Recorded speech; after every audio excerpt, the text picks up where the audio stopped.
بسم اللہ الرحمن الرحیم۔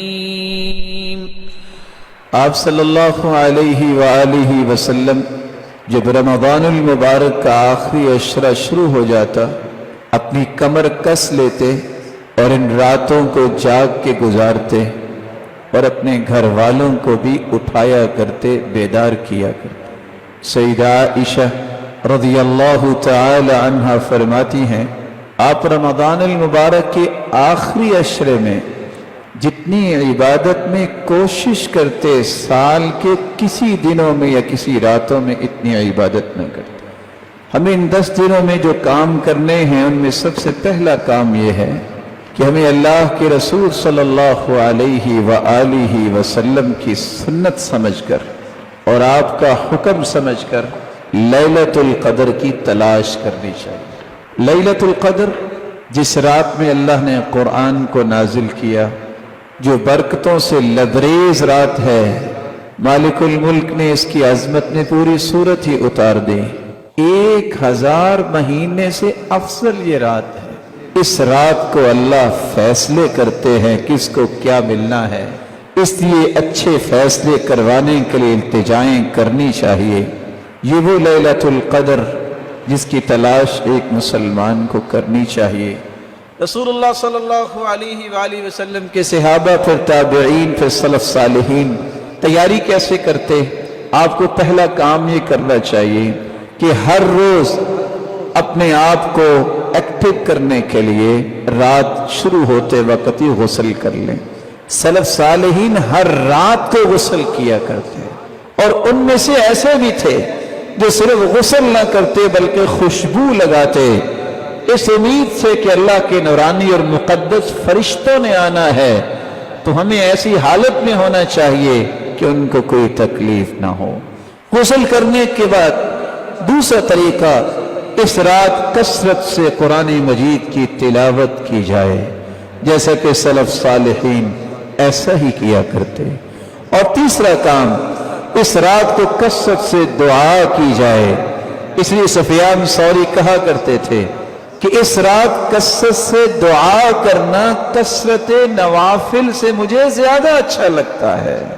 ابن رجب رحمہ اللہ تعالی فرماتے ہیں اس سے مراد یہ ہے کہ ایسی دعا جو نماز میں بھی کی جائے، اگر اکیلی دعا ہوگی تو وہ بھی عبادت ہے، لیکن اگر نماز بھی پڑھے اور نماز کے اندر کثرت سے تسبیحات کرے، کثرت سے دعا کرے، تو یہ اس سے بھی اچھا ہوگا۔ چوتھا کام، اس رات کے اندر جو قرآن، جو نماز پڑھے، غور کر کے پڑھے۔ اللہ کے رسول صلی اللہ علیہ وسلم کی پوری زندگی گزری، عشاء سے لے کر فجر تک آپ نے مسلسل قیام نہیں کیا۔ کچھ لوگوں کا یہ ذہن ہوتا ہے کہ شاید عشاء سے لے کے میں کھڑا ہو جاؤں اور ٹھونگے مار مار کے ساری رات گزار دوں کہ آج میں نے 100 نوافل پڑھے ہیں۔ سید المرسلین نے یہ کام نہیں کیا۔ سید المرسلین نے جو کام کیا ہے اس قدر خوبصورت کیا ہے، لیکن تھوڑا کیا ہے کہ آپ اگر 11 رکعتیں بھی پڑھتے ہیں، 8 رکعتیں بھی پڑھتے ہیں، اس طرح دل لگا کے پڑھیں، غور کر کے پڑھیں، خشوع کے ساتھ پڑھیں کہ ادھر تمہاری زبان پہ یہ کلام جاری ہو، ادھر اللہ کی رحمتوں کا نزول جاری ہو جائے۔ اللہ عز و جلال ہم سب کو توفیق سے نواز دے۔ اس رات کو کثرت سے صدقہ کرنا چاہیے، یہ 5واں کام ہے۔ چھٹا کام، رسول اکرم صلی اللہ علیہ وسلم کا طریقہ مبارک تھا، آپ ہر سال اعتکاف کیا کرتے اور اس کے بعد پھر آپ کی بیویوں نے بھی اعتکاف کیا۔ اعتکاف مرد ہو یا عورت ہو، اس کا مسجد میں ہی ہوتا ہے، اور اعتکاف کا مقصد یہ ہے اللہ کے ساتھ خلوت کے وہ اوقات تلاش کرنا، لوگوں سے کٹ کے، لوگوں سے الگ ہو کے اللہ ذو جلال کے ساتھ گفتگو کرنا اور اس سے التجائیں کرنے کے اوقات کو استعمال کرنا۔ رسول اللہ صلی اللہ علیہ وآلہ وسلم نے ان 10 دنوں میں ایک اور بات بھی امت کو سمجھائی ہے، اور وہ چھٹی بات بھی امت کو نہیں بھولنی چاہیے کہ سال گزرنے کے بعد یہی وہ مبارک دن ہیں